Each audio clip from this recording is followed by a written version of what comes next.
It's here guys, the transmission for the new game mode called Capital Supremacy. Let's not waste any time, let's get into it. The goal for Capital Supremacy is to win the planetary battle, gain access to the opposing team's capital ship and destroy it. When you first deploy into a game of Capital Supremacy, you'll begin planet-side. From here you'll have to take control of several command posts that are scattered around the planet. Which command post you go after is entirely up to you. Choose carefully, because while you're off capturing a command post, the opposing team will also be doing the same. The choice between attack versus defend is one that you and your team are going to have to make. As you capture command posts, your team will gain reinforcements. Once you have the required number, your transport ships will arrive. When this happens, you'll have a short amount of time to make your way to the transports. After boarding the transports, your team will begin the assault upon the opposing team's capital ship.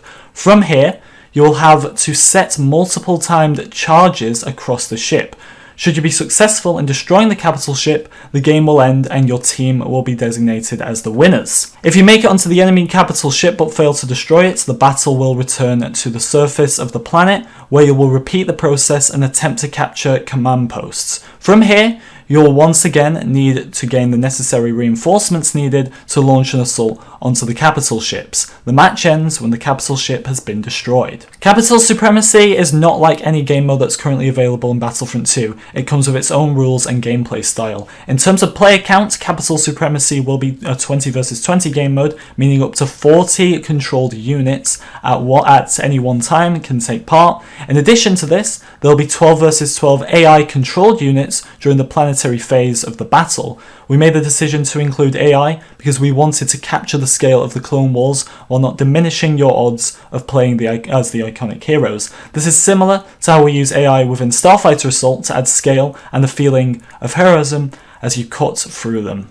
This means that when the battle is taking place within the ground phase, there will be two teams of 32 engaged in combat. When the battle escalates to one of the capital ships, this will be lowered to 20 versus 20. There will be 5 command posts to capture, all of which will start in a neutral state.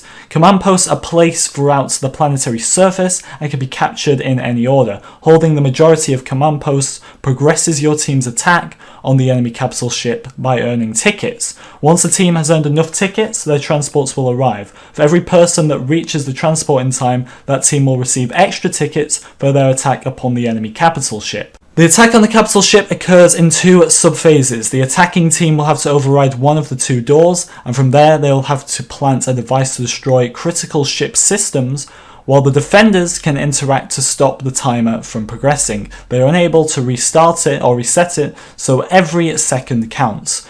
Once the timer is complete and both power generators have been destroyed, the game is over. The attacking team only has a limited amount of tickets during their assault upon the capital ship. Should this ticket count reach 0 before they've destroyed the critical systems, the combat will return to the planetary surface. When it comes to capital ships, the Republic attack cruiser, or otherwise known as the Venator class Star Destroyer, was built for one purpose: ship-to-ship combat. Key areas on the Venator are the cargo bay and the reactor core. Those fighting for the Trade Federation will be defending a Separatist dreadnought.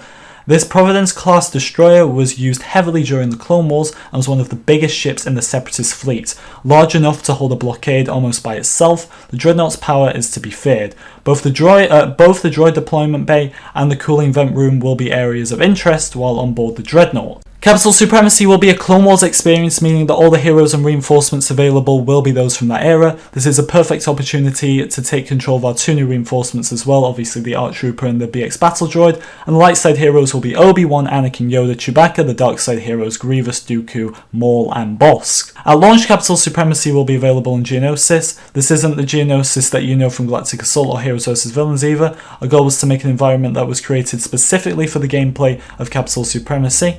We can't wait for Capital Supremacy to launch. I'm currently counting the days until March 26th, which obviously is when this launches. I don't know about you guys, but I'm intrigued. I am definitely intrigued. Let me know what you think in the comments section. I'd really like to know. This probably going to be the most interesting update for Battlefront 2 yet.